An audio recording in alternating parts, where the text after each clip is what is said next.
developed, which are in some ways trust-based tools, are around these processes that Jahan talked about.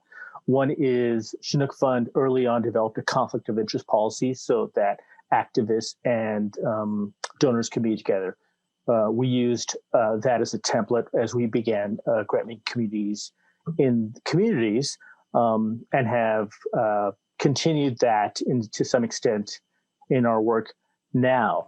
But I think as openings happening in our committees, in our board, again, these experiences and practices that are being practiced by our grantees are places where we can learn practices that involve people in terms of how do you read a budget. I didn't know how to read a budget when I got until I became an ED. So this is kind of a practice of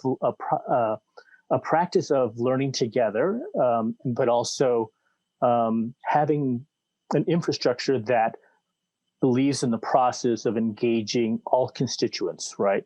The same thing as our donors and board members discover what's happening in communities. So it's in many ways up to the funding community to create those spaces for support and processes.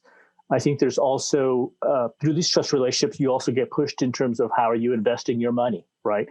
So we're now investing in socially responsible ways, pushing investment consultants on things like making sure there's diversity investment managers. These are all new things that are, in some ways, the leadership of the board is, as it reflects all aspects of the community, then creates a space for really these questions and this movement and change in the organization. But you need to really create the support and structure, not only in organizations, but in the funders' structure to allow success at all levels.